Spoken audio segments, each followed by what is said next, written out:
Welcome to Paradise in the Pines, a podcast about the people, places, and stories that make this the home of American golf. Brought to you by the Pinehurst Southern Pines Aberdeen Area Convention and Visitors Bureau.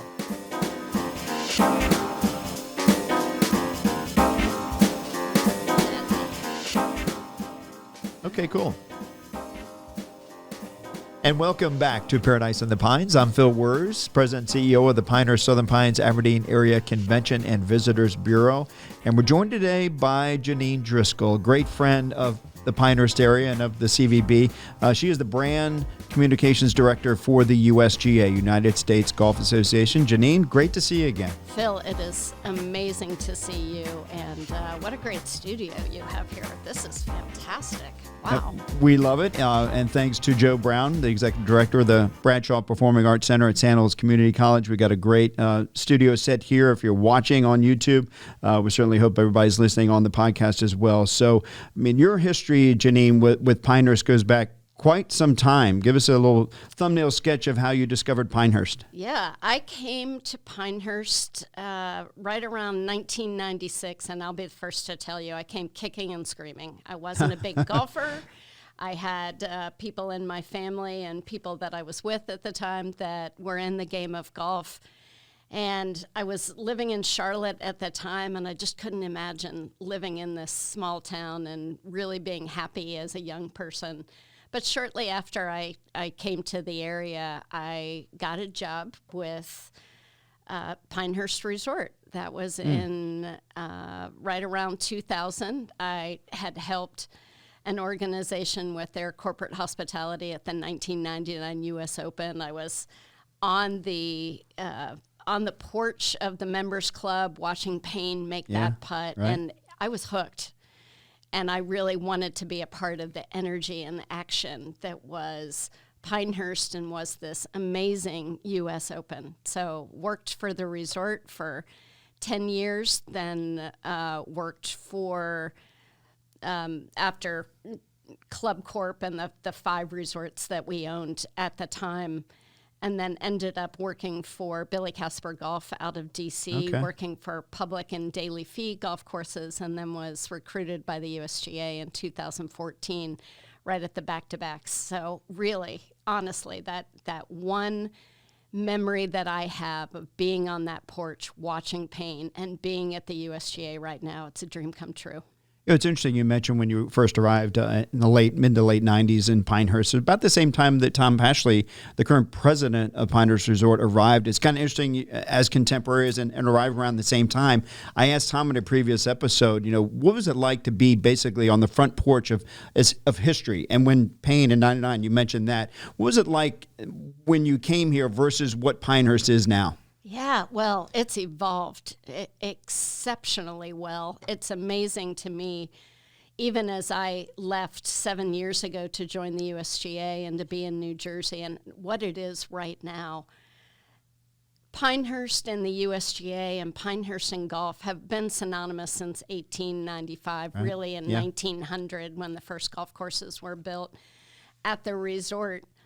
But what you are seeing now is just this incredible energy behind golf and behind public golf and behind resort golf, as golf is enjoyed by the masses, more than 24 million golfers throughout the country and 50 million throughout the world. And so what I believe started off as the very beginnings of golf in America in the 1900s, Pinehurst being at the start of that, and then seeing the youth, seeing the next generation of golfer come through Pinehurst. And it's almost a rite of passage. I loved watching the North-South when I was here, and then seeing those same kids go through the U.S. Junior, go through the U.S. Amateur, go through the U.S. Open, and all of a sudden you're seeing them on the stage when you saw them at the beginning of their career. That's what Pinehurst is. It's an incubator of incredible talent. But it's also just a great place to live, great place to raise a family, great place to visit. And leaving this area and then coming back to it after 7 years has just reinforced why I love this place. It's interesting, too, that you work for the USGA in New Jersey, and yet you come back to this area, and then the USGA on September the 9th, 2020, in the midst of a pandemic.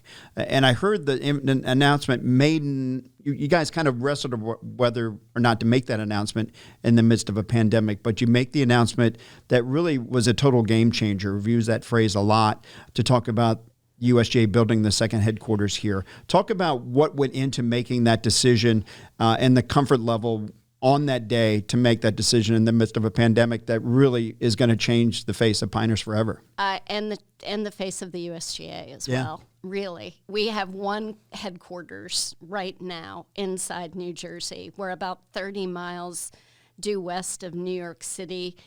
And the USGA was founded in New York City, so our heart and our organization really is connected with Northeast Golf. And if you think about James Walker Tufts, who created Pinehurst, and Donald Ross, who came to the Northeast, you start to understand why the USGA would be based in the Northeast and specifically where we would end up in New Jersey. We have this beautiful campus up there. It has 3 buildings. It has a test center, it has an administration building, and it has our USGA Golf Museum and Library, the foremost library and museum in sports and in the world. It is exceptional.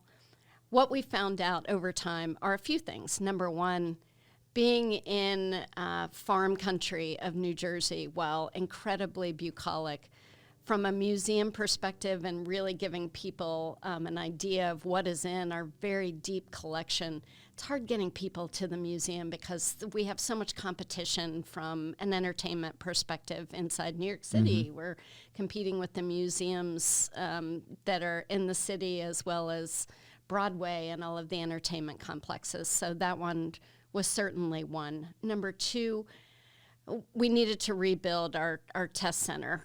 Many people don't know that there are only 2 test centers in the entire world, and every single golf ball, every single golf club, any implement related to the game of golf is tested for conformance to the rules of golf, and that only happens in the U.S. through the USGA and in the U.K., in Scotland through the RNA, our partners in governance. So those are the only 2 facilities in the world. And for quite a long time, the USGA was only the ball conformance testing center in the world. The RNA has just built one right now within the last couple of years. That building, you would surmise, highly technical, PhD level researchers, engineers, technicians, that are testing all of the aerodynamic qualities, everything that we love about why a golf ball travels through the air. A lot of Bryson DeChambeaus. Not, just like no lie. So mental about it. He has been such a good partner and friend of ours because of his technical mind. He likes to push the limits. And the scientists and the researchers in the test center are those same people. Yeah. You know, they are just so interested in the science of golf. That test facility is in grave need of disrepair. Grave need of repair. Excuse me. It's an old and aging building, and we had a choice to make whether or not we would rebuild it up in New Jersey or whether we would seek new places. And we have been looking at the perfect spot for some time. You would imagine maybe we'd go to California, where all of the major manufacturers are. We have looked at a variety of sites.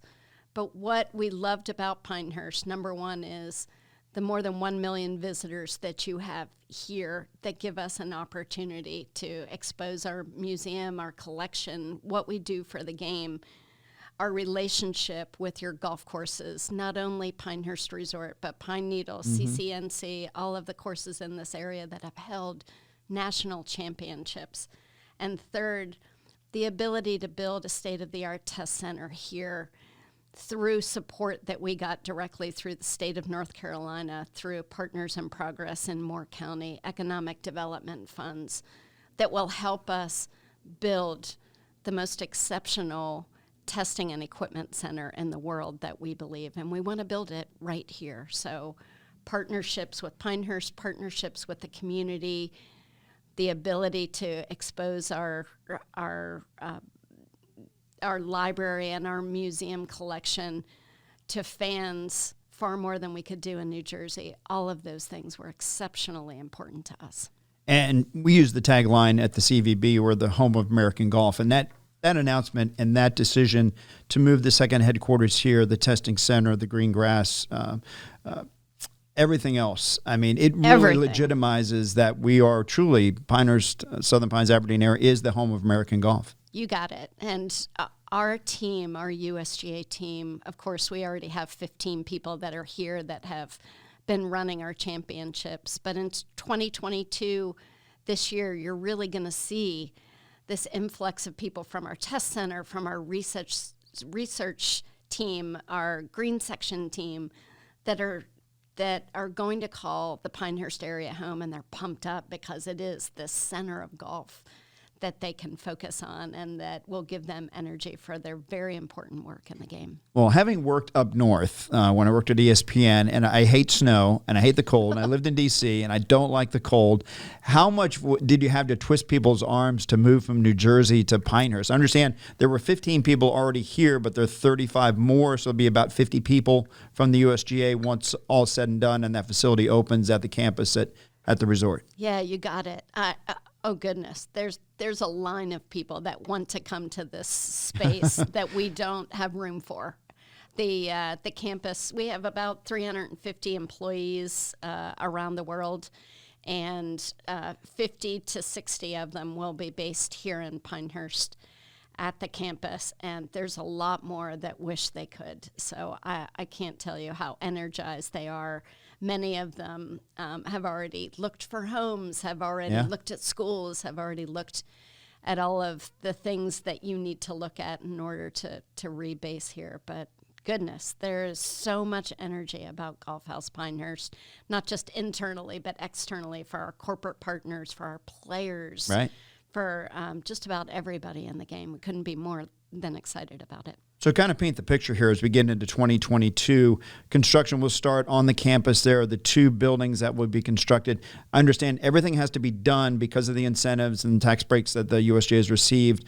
Need to have everything done by the end of 2023. So when we're at the U.S. Open, talk about what that campus is going to be like. If I'm coming to the 2024 U.S. Open, what am I going to see? What am I going to get to experience? Oh, you're going to love it.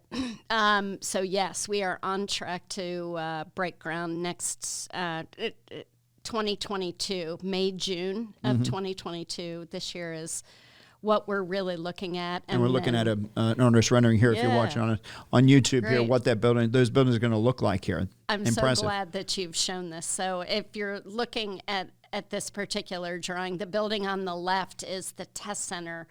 On the bottom, that's where our research and technical team will be located. And we've created these windows so that you can peek in and see exactly how we test equipment and that's awesome. All of the whiz-bang technology that we have that is super exciting. And then on the top floor is where our offices will be located, very open air, very light and bright, and the team is really looking forward to that. And then if you look at the building that is over to the right, that's where our welcome center will be, where we'll have some museum space, and then there's some event function space up on the top. So you're coming into the U.S. Open, number one, you'll be coming straight to the clubhouse of Pinehurst Resort, and you're going to see it on your right-hand side. Hopefully, you're going to look at those buildings and think that it has always been there, because that's the way we designed it. We wanted it to blend into the architectural elements of the village. To the rear of the building is where you're going to see an event lawn. So there might be, we have corporate partners that I'm sure are going to want to use that event line for gatherings. We plan to use that event lawn and the space up above the second building to the right for member events, for opportunities for the community to touch and feel our trophies, our great moments in time, and hopefully to connect directly with our champions. We have so many incredible, Bryson, John Rahms, just Michelle Wee, so many incredible champions in the game that we can entertain at this specific spot. And then we also hope that as you're driving past it, you're going to see people that are sitting on rocking chairs on the porch, people that are going to be up on the top level, just sitting down and having a beverage, just really enjoying the atmosphere. Great. If you think about what that second floor is going to look like as you're looking out onto the golf course and being able to look out into the entire campus of Pinehurst, I think you're going to find there's going to be a lot of energy.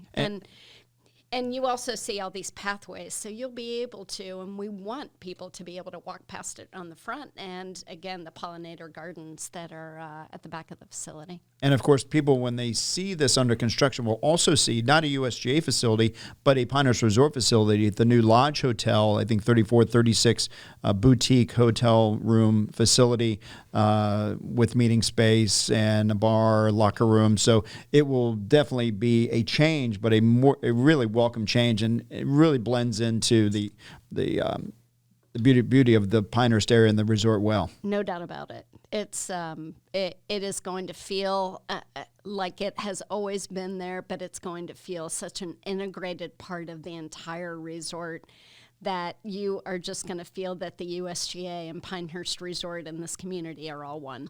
And we talked, you live here in the community, so we get a chance to talk, but I didn't realize the testing center, I thought it was obviously where you're going to test the golf clubs and golf balls, but it is going to be something, an interactive, where people can go in. From what I understand, it will be for people to go in and actually test as well? There will be moments where people from the public can get in. Of course, when we are actually testing golf balls and clubs, you can only imagine it has to be completely climate controlled. It has to be completely in sync with the facility at the RNA so that we have very clear testing controls and testing protocols. But for those times that we're not actively testing, we will give people an opportunity to be able to walk through and to be able to see exactly how we test golf balls and how we test golf clubs. Everybody talks about Iron Byron. We're also going to have an outdoor testing facility out by the driving range at Pinehurst. So there'll be an opportunity for people to see how we test distance and how we test aerodynamics from the outdoor testing center. And then eventually we hope to build a greenhouse back in the back of the property to be able to cultivate new and sustainable turf grasses for the game. As you know, the USGA is the foremost authority on sustainability in the game. So just a lot going on. Yeah, there really is. You're going to see a lot more than just a championship. You're going to see how the game of golf works and how we support the game of golf and have for the last 100 years. And we certainly appreciate everything the USGA does for the game of golf and what they're going to do for the community of Pinehurst. It's going to be phenomenal. We cannot wait to see everything happen and everything take shape. How cool was it, though, to be able to make this announcement as the USGA transitioned CEOs from Mike Davis to Michael Wan? I'm sure it had to be great, very gratifying for Mike Davis to see this happen. In fact, it was really cool that he mentioned at the press conference that it was like coming home. Because people mention to me, it's like, well, how did this relationship happen? How did you make it happen? I mean, they think the relationship with the USGA was just recent or since '99 with Payne Stewart. But the relationship with Pinehurst and the community of Pinehurst and the USGA goes way back. I mean, decades. So how cool was it to have Mike be a part of that before he transitioned and gave up the reins to Mike Wan? Yeah, Mike Davis is a lover of golf history and golf architecture. And so it is no surprise that Mike Davis would absolutely love this area. He was a great fan of Richard Tufts, who was the third president of Pinehurst, but was also the USGA president. He penned the creed to the amateur, which we still live by today. And so many things that shaped the game of golf came from Richard Tufts, who lived here. And Mike has always had great respect for that, and he has also had great respect for the golf courses that are in this area and the variety of architectural designs that exist. He was a big fan of Donald Ross, so it shouldn't be any surprise that Pinehurst No. 2 and Pine Needles and Mid Pines And then as we're going into Southern Pines Country Club, wouldn't be favorites of his. So right. I think we all felt, and Mike certainly at the beginning of his career as the executive director and then CEO, to see Payne Stewart win here right before he certainly took that office, but he was so integrally involved in the 1999 U.S. Open, and he was so involved, and it really was his passion to have the back-to-back U.S. Opens in 2014, because he felt passionately that we could design a championship to make the men and women play equally, and to be able to design a championship experience for both men and women to test them at the highest levels of the game. So many of his greatest moments through his career at the USGA, not only as the executive director, but as the CEO, and even before that, championship director, were formed at Pinehurst. Yeah. So no doubt that Mike loves this area and continues to love this area, and will always be a fan of it. Moving forward, Mike Wan, what an exceptional, visionary, empowering, and just energetic leader. I can tell you unequivocally that the Pinehurst area is going to love him. The first time that I sat down with him after he was in the chair was right around the junior amateur. And he was really coming in for the first time as a as a USGA person and not an LPGA person, because right. Of course, yeah. We've had women's opens here before, and he's so energetic about what we are planning, not only for the test center and for our research team, but the championships that we are bringing to this community and the way that we can engage this community in all new ways. He is looking at Pinehurst as a way to really grow the game and for the USGA to really connect with golfers, which we all want to do, because we have that opportunity here for people to really understand what the USGA does for the game that we just don't have as much fan exposure to up in New Jersey. Right. So this gives us an opportunity to talk about how we unify the game, how we showcase the best golfers in the world, how we govern the game, and how the USGA, first and foremost, is advancing the game far into history. And I can't wait for him to be here and for you to talk to him. And we can't wait either. And we look forward to what he's going to do. He did, as you know, great things for the LPGA. And at that announcement in September 2020, we've got U.S. Opens here in Pinehurst in 24, 29, 2035, 41, and 47. So we look forward to perhaps Mr. Wan announcing some future Women's Opens and U.S. Amateurs, other things like that. So as we dovetail into 2022 and talk about the Women's Open, it returns to Pinehurst Lodge and Golf Club in Southern Pines. Be the fourth time, and nobody's hosted more. I think that speaks well, especially for where the U.S. Women's Open is going to go in the future, that Pine Needles will host its fourth U.S. Women's U.S. Open. So we're really excited about it. Talk about coming back to Pine Needles and what that means. It's been a while since you've been to Pine Needles, so it's great to see the USGA return there. It couldn't agree more. In fact, as somebody who lives in Southern Pines, I am so excited to be able to show the world what Southern Pines is all about and how Southern Pines has evolved, the sister city to Pinehurst. There's no doubt that the USGA loves the historic connection of Peggy Kirkbill to Pine Needles and what she has done for the women's game. And we love coming back here because we love telling her story, and we love telling the story of those women, both in the amateur world and in the professional world, who have shaped the game for women for centuries.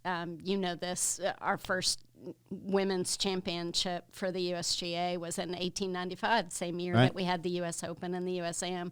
So we have always promoted the women's game, but it gives us an opportunity to just embrace this story and to be able to push this this great vision of what the game will continue to be as more and more women, young girls, children are entering the game for the first time.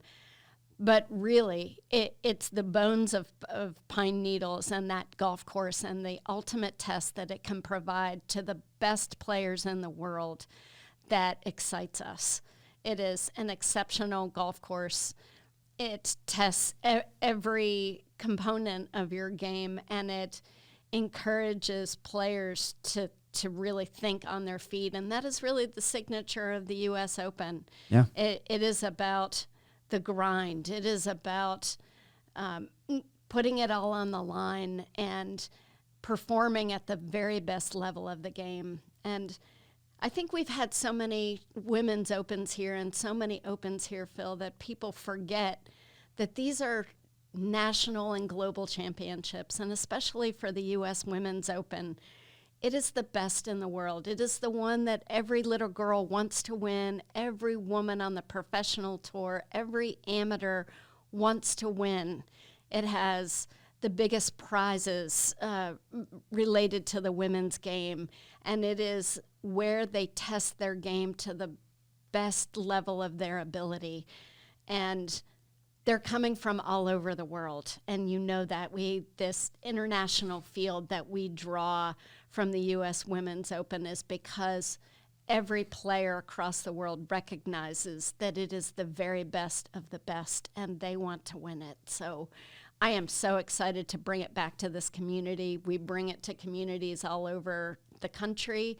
It is the U.S. Open for women. It is the highest pinnacle of the game, and to bring it here and to bring that international group here to this area and to bring it to North Carolina is awe-inspiring. I mean, you should not miss it.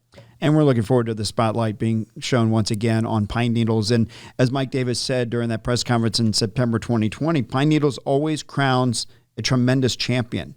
Go back to Annika Sorenstam, and hopefully she's coming back. I know she's qualified because she won the Senior Women's Open, but she's not entered officially. What we can't imagine her not trying to come back here and win at Pine Needles again 25, 26 years later. And then you had Kari Webb and Christy Kerr that won there as well. So tremendous champions. And when you look at the current field, where Annika is going to compete against Nelly Korda and all the great, tremendous women, Lexi Thompson, who, came close to winning an Olympic club last year. And can she come back? This is where she played her first major, I believe, was at Pine Needles. So a lot of great storylines with the U.S. Open, U.S. Women's Open this year. You have to be able to look at the field and remember, even though we have a series of exemptions where people can get in just through their play, you have to remember the journey that these players take through qualifying. They have a grind before they even get to the final field. And that story alone is inspiring. And I usually go through the list as I'm watching qualifying and just looking at these great American stories, because as you know, it's truly an open. Anybody that has the handicap requirement can try and qualify. And to see their journey to make it into the field. If you remember the history, you remember people like Morgan Pressel, who could compete at a very, very young age because she had game and she could compete at the highest level. And those are the Cinderella stories that we love about the Open Championship. They're the incredible women that are just in their zone and have grinded it out, and they have been competing and preparing for their U.S. Open moment, and they finally get here. And you always see surprises. I mean, just like the U.S. Open when you had Jason Gore, who just kind of rose up through the ranks. That's the Open. That's the energy that you feel there, in addition to the exceptional talent that is around the world. Truly, you just have to watch their swings, their incredible gift that they have around the greens, their driving ability. All of that really comes into play, as well as their mental strength, right? And that that's what makes a U.S. Open so incredible. And that course is tremendous and a great test. I mean, an original Donald Ross design, but Kyle France redesigned that in recent years. Women's U.S. Open hasn't been there since '07, but you got a little bit of a preview during the second annual That's or right. second Senior Women's Open with Helen Alfredson winning that one. And, scores are typically going to be, USGA kind of 1 under, 2 under, that kind of score. Give us an idea. I mean, you obviously know all the players and have an idea. Nelly Korda is #1 in the world. She's going to be a favorite. Maybe name 2 or 3 players you think game kind of suits what we're going to see at Pine Needles this June. Oh, that's a really hard one, Phil. There's so many people that have such incredible talent that I don't even want to pick, because I am constantly surprised by the U.S. Women's Open and the U.S. Open. But what I will tell you is keep an eye on what is happening in April and May, and look at the world golf rankings and see how many people are playing exceptionally well, because it's really not about career. It is really about what your season has been and how you're leading up to performing at the highest level of the game. We always watch the majors, and we're always watching where people are just grinding it out, especially going from a Saturday into a Sunday. Are you able to have the physical ability and the mental ability to just stick with your game? So Yeah. There will be crowds behind a lot of favorites, and you know who they are. And the Korda sisters, I mean, especially Nelly, playing an exceptional game, and people like Brooke Henderson and even Michelle Wee coming in, you could see them just really make a run for it. And then I wouldn't discount any of the players, the international players, because there's so much young talent there. You can see the champions that have come through our U.S. Women's Open, and these are very, very dedicated players who have formed a strategy to win, and it's amazing to see how they're able to excel through. And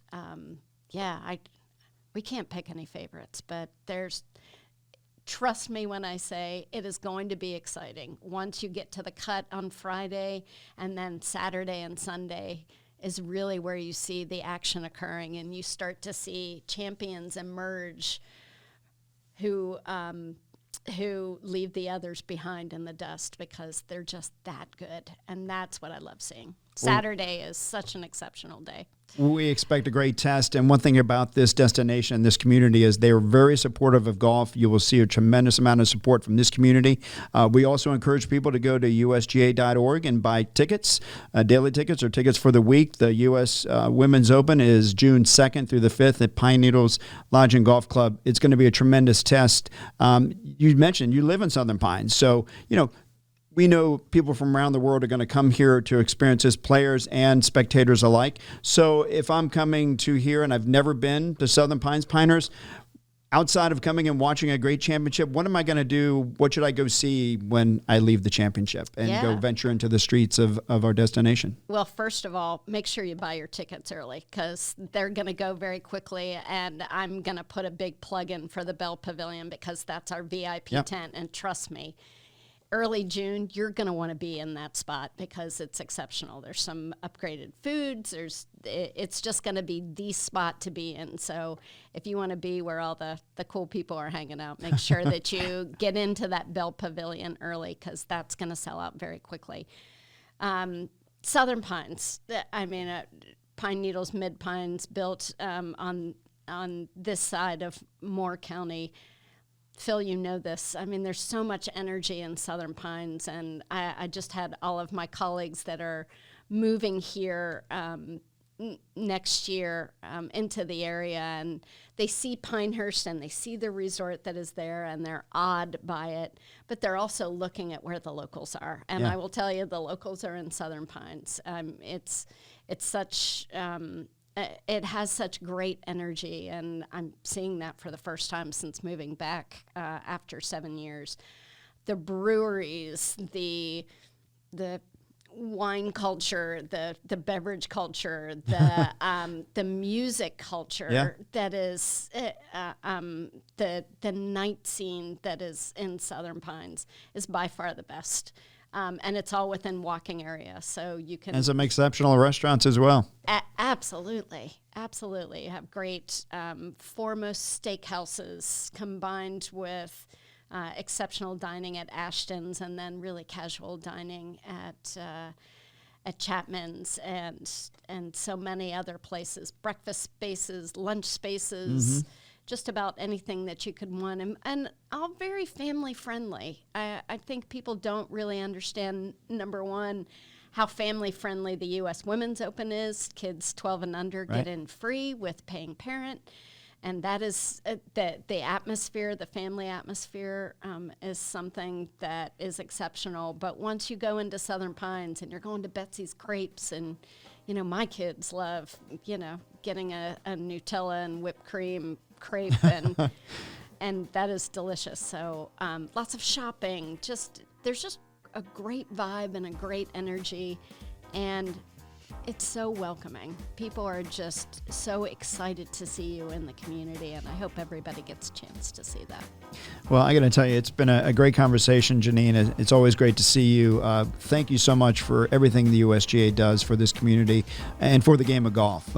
We've got great future ahead in this destination with Pinehurst, and we look forward to everything that's going to be brought to this destination. Really appreciate that, Phil. It's because of your good work with the CVB in really elevating this community to a global stage that has made it super easy for the USGA to come here, to call it home, and to just keep bringing more great championships so the fans can come to us instead of us going to them. So I can't wait to see what the future is going to hold, and the sky is the limit. We're just getting started.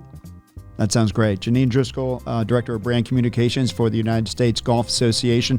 Thanks for being here today, and we'll talk again soon. Sounds great. Thanks again, Phil. And this is Phil Wers from the Convention and Visitors Bureau, and this has been Paradise in the Pines. See you next time. Thanks for joining us for Paradise in the Pines. Subscribe with your favorite podcatcher. To see more episodes, go to our YouTube channel at Home of American Golf. For more information or to book your bucket list getaway, visit homeofgolf.com. Thanks for checking us out, and see you soon.